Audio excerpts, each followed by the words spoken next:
భగవంతుడా, నాన్న నీకేం కాదు నాన్న. అమ్మవారి గుడికే వెళ్తున్నావు. ఎలాగైనా అమ్మవారిని ప్రసన్నం చేసుకుని నిన్ను కాపాడుకుంటావు నాన్న.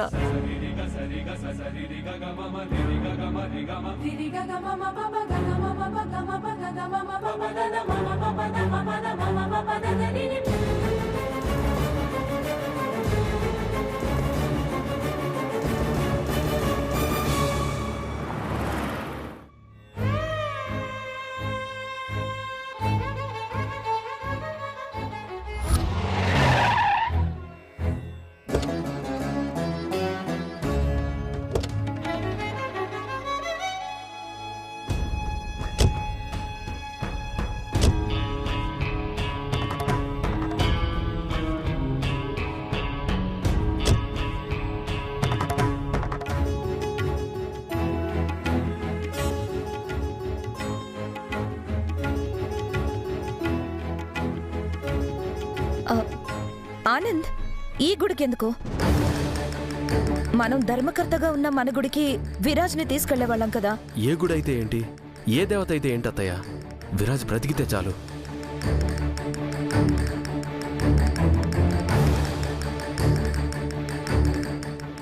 అది కాదు వదినా.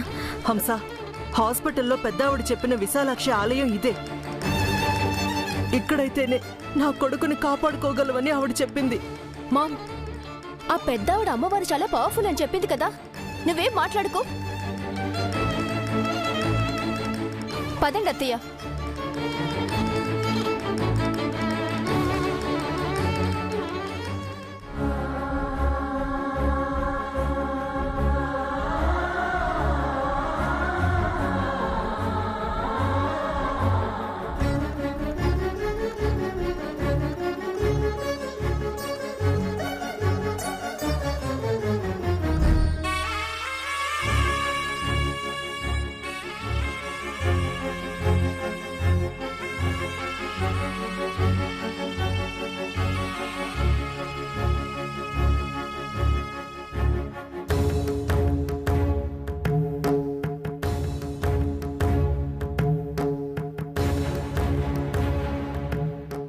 అక్క, తొందరగా ఈ బోనం అయిపోతే అమ్మవారికి నైవేద్యం పెట్టి నువ్వు ఉపవాస దీక్షను విరమించి ఏదో ఒకటి తినక్క.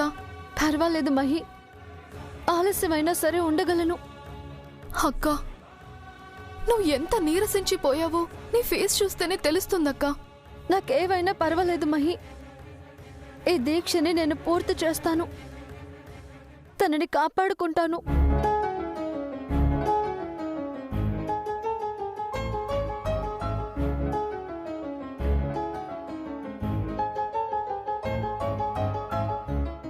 పంతులు గారు, ఆ అమ్మవారే కాపాడాలని చావు బతుకుల మధ్య ఉన్న నా కొడుకుని ఇక్కడికి తీసుకొచ్చాం.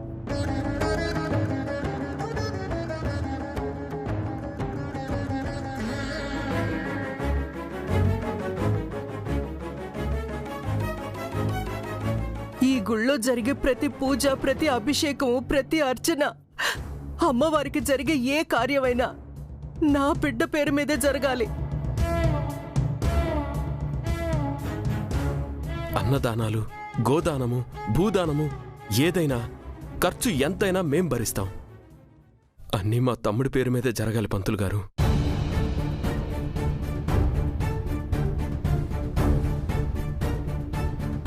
ఎలాగైనా అమ్మవారి అనుగ్రహం, ఆశీర్వాద బలంతో నా బిడ్డ తిరిగి మామూలు మనిషి అవ్వాలి పంతులు గారు, మామూలు మనిషి అవ్వాలి.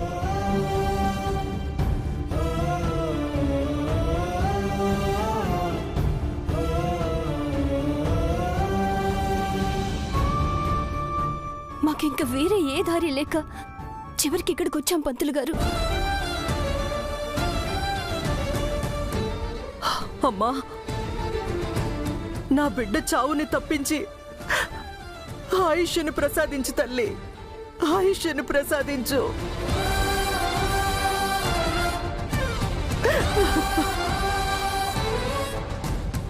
అమ్మా, గుడిలో ఇప్పటికే జరగాల్సిన అభిషేకాలన్నీ అయిపోయాయి.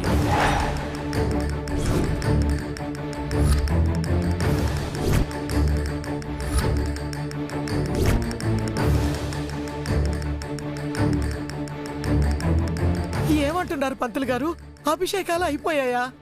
అవునమ్మా, ఒక అమ్మాయి ఎవరో గాని బ్రహ్మముహూర్తం నుంచి అమ్మవారికి అకుంఠిత దీక్షతో 1001 బిందులతో తన భర్త ఆరోగ్యం కోసం అభిషేకం చేసింది.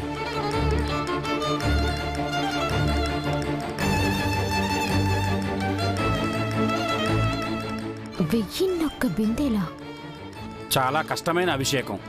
చాలా తక్కువ మంది మాత్రమే ఆచరించగల దీక్ష. ఎంతో భక్తితో తన భర్తకి ప్రాణాలిచ్చేంత ప్రేమ ఉన్నవారే అలాంటివి చేయగలరు.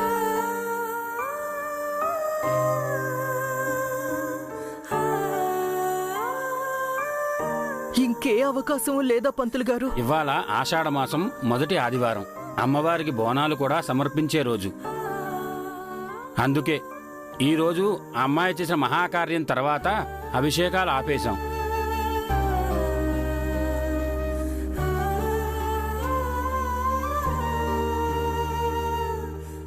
అభిషేకానంతర కార్యక్రమాలైతే మీరు నిరభ్యంతరంగా చేసుకోవచ్చు. ఓరే పెద్దోడా, ఆ అన్నదాన కార్యక్రమం మీద వెళ్ళి చూడరా? అలాగే బామ్మ.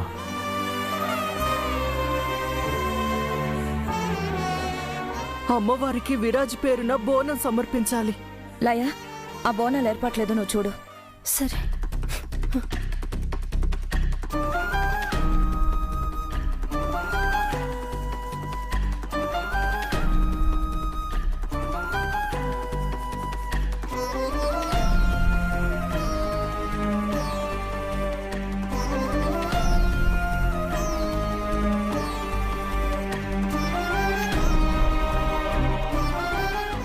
అమ్మవారి చెంతనే ఉన్నావు నాన్న. నిన్ను ఎలాగైనా రక్షించుకుంటాం.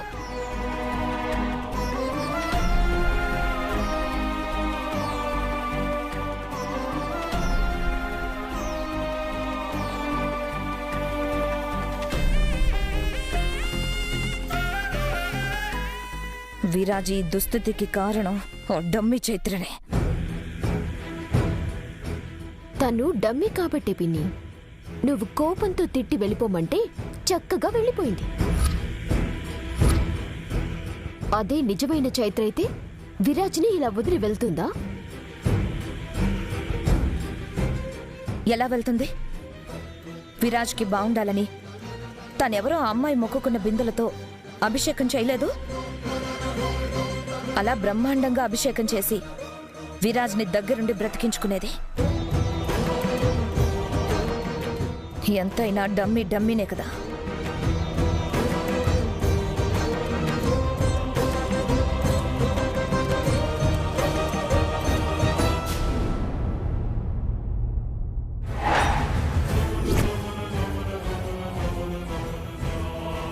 ఇదేంటి ఇక్కడుంది? ఇది బోనం చేస్తుందంటే బావ కోసం చేస్తుందా? అసలు ఇది ఈ గుడికి ఎలా వచ్చింది?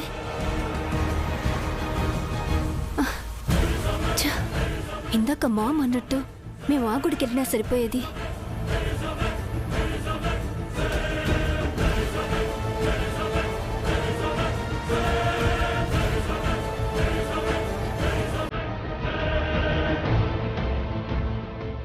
అక్క, పరమాన్నం అయిపోయినట్టుంది.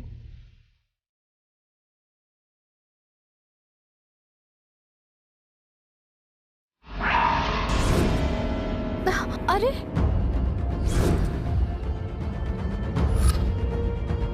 అరే మహి, నువ్వు చూస్తుండు.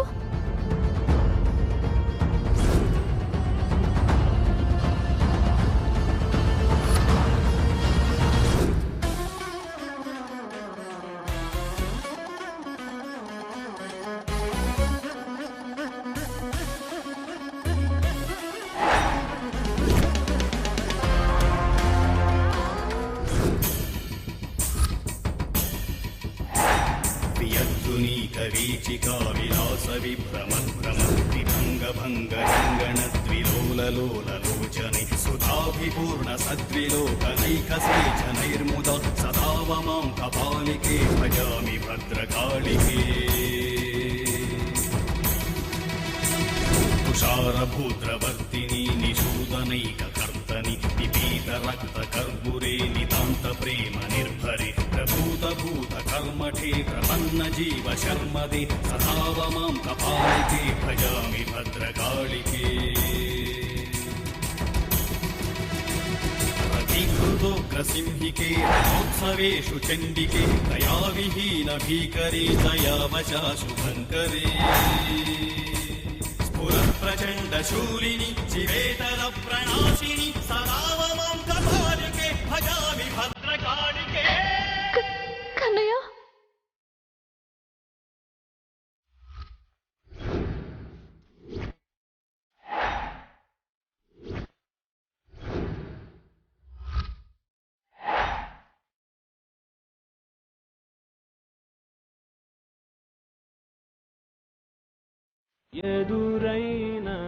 కన్నయ్య నీకేమైంది? నువ్వేంటి కన్నయ్య ఇక్కడ? నువ్వు ఉండాల్సింది హాస్పిటల్లో కదా. నువ్వేంటి కన్నయ్య ఇక్కడ? కన్నయ్య కన్నయ్య కన్నయ్య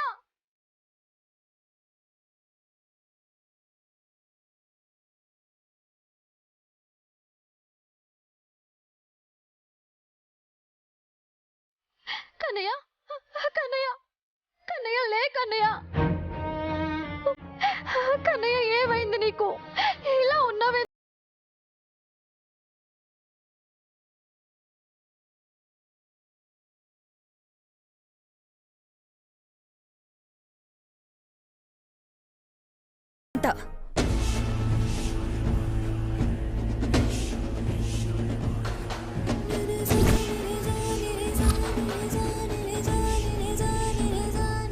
నీ వలన విరాజ్ని బ్రతికించలేమని డాక్టర్లు కూడా చేతులెత్తేస్తే చివరి ప్రయత్నంగా ఇలా గుడికి తీసుకొచ్చాం.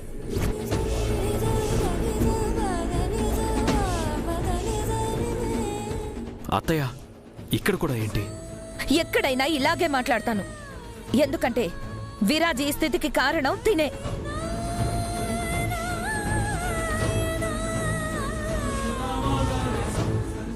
ఆవిడెవరో పెద్ద ఆవిడ చెప్పిందని ఈ గుడికి తీసుకొచ్చాం. ఇక్కడ మళ్ళీ నువ్వు దాపురించావు.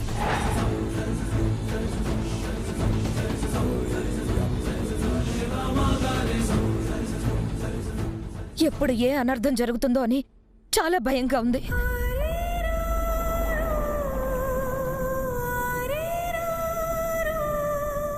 నీ వల్ల కొన ఊపిరితో ఉన్నాడు.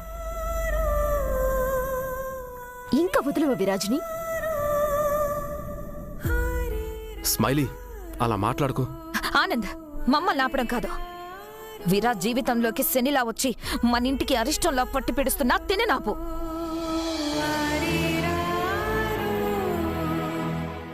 ఆనంద్ గారు, పిన్ని చెప్తుంది నిజం. అలాంటి నష్టజాతకురాలు ఈ గుళ్ళో ఉంటే జరగాల్సిన మంచి కూడా జరగదు.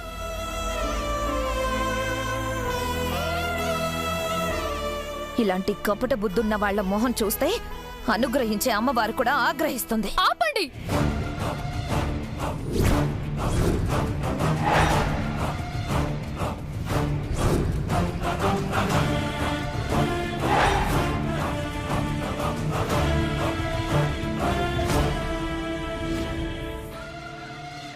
మా అక్క గురించి మీలో ఎవరైనా ఇంకొక్క మాట మాట్లాడినా ఊరుకోను.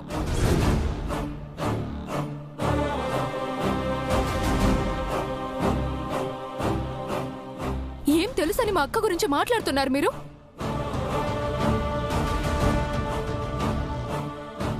అమ్మవారు వెలసిన ఈ గుడిలో అన్యాయంగా మాట్లాడితే ఆ పాపం ఊరికే పోదు. నీవేమీ అన్యాయంగా మాట్లాడట్లేదు. జరిగింది మాట్లాడుతున్నాం, యథార్థం మాట్లాడుతున్నాం. ఏ రోజైనా మీరు నిజం మాట్లాడారా?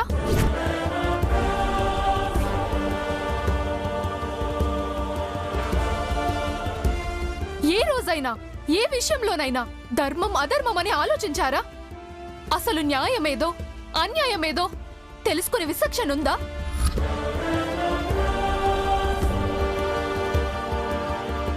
అసలు మీలో ఎవరికైనా తెలుసా మా అక్కే రాక్ స్టార్ కి హాస్పిటల్లో బ్లడ్ తక్కువైతే తన బ్లడ్ ఇచ్చి ఆపరేషన్ జరిగేలా చేసిందని?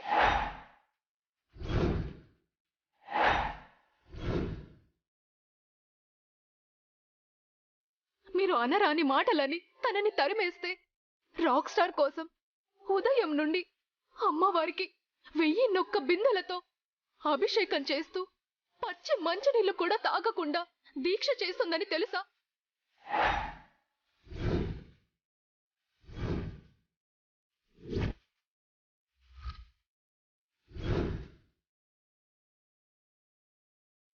తనకి ఓపిక లేకపోయినా బలవంతంగా శక్తి కూడా తీసుకొని అమ్మవారికి బోనమెత్తి ఆ తల్లికి నైవేద్యం పెట్టి దీక్షని దిగ్విజయంగా పూర్తి చేయాలనుకుంది.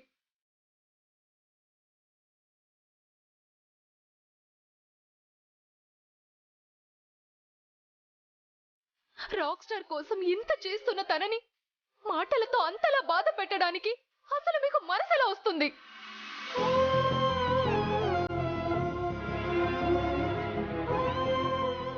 రాక్ స్టార్ ని కాపాడడానికి మా అక్క తన ప్రాణాలని సైతం లెక్క చేయడం లేదు. తనకిష్టమైన వ్యక్తిని కాపాడాలనే ధైర్యంగా ఉంది.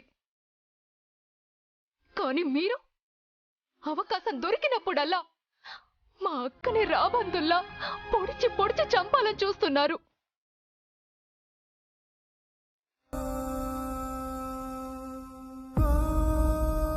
అమ్మా, ఈ అబ్బాయి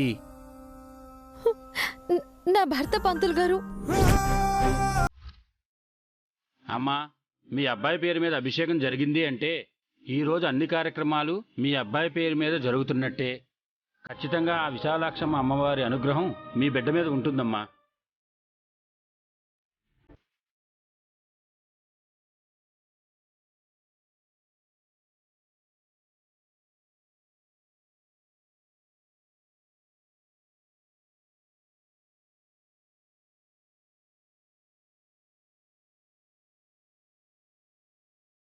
हिरण्यपात्रं मदो पूर्णं ददाति मधव्यो सानीति एकधा ब्रह्मण उपहरति एकदे यजमान आयुष्टेजो ददाति साम्राज्यं भोज्यं स्वराज्यं वैराज्यं पारमेष्टिकं राज्यम्.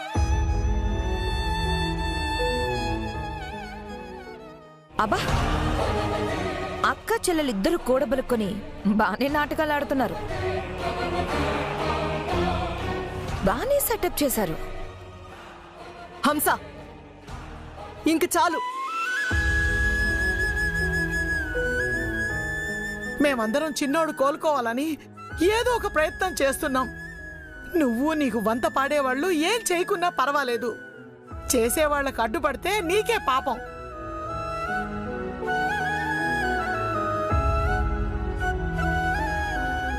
అత్తయ్య, ఇది గొడవపడే సమయం కాదు. విరాజ్ కోలుకోవాలనే ఉద్దేశం మీకుంటే ప్లీజ్ దయచేసి మాట్లాడొద్దు. ఎన్నిసార్లు చెప్పినా బుద్ధి రాదా మామ్ నీకు? ఈ రోజు నువ్వు మాట్లాడకూడదు, అంతే. అమ్మా చైత్ర, మమ్మల్ని క్షమించమ్మా. అయ్యో, అలా అంటారేంటి అత్తయ్య? చిన్నోడి మీద ఉన్న బాధతో నీ గురించి పట్టించుకోలేదమ్మా. పర్లేదు బామ్మగారు. ఈ రోజు నీ దీక్ష ఫలించాలి. నీ విరాజ్ని నువ్వే కాపాడుకోవాలి. అదక్కడ బావ కోసం బోనం రెడీ చేస్తుంది. బావ కోసం బోనం చేస్తే నేనే చెయ్యాలి. కన్నయ్య, నిన్నెలాగైనా ఈరోజు కాపాడుకుంటా.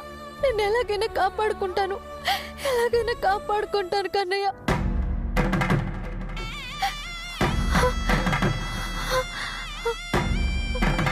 అరే కన్నయ్య, అరే ఒళ్ళంతా ఇలా కాలిపోతుందండి. బాడీ టెంపరేచర్ కంట్రోల్లో లేదు చైత్ర.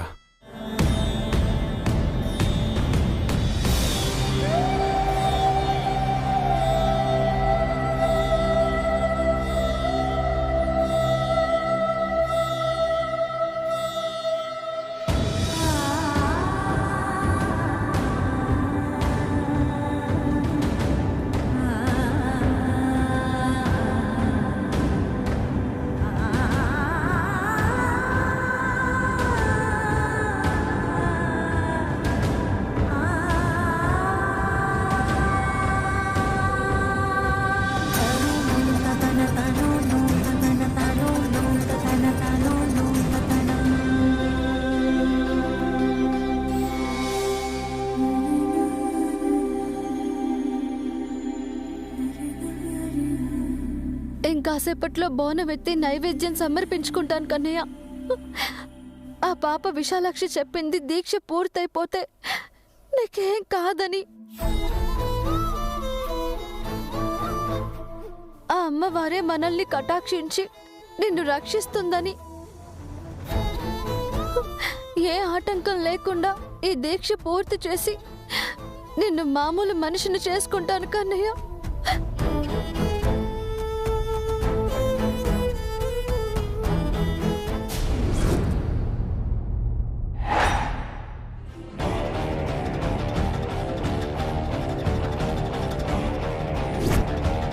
పిన్ని, ఇదిగో ఇక్కడే బోనం ఉంది.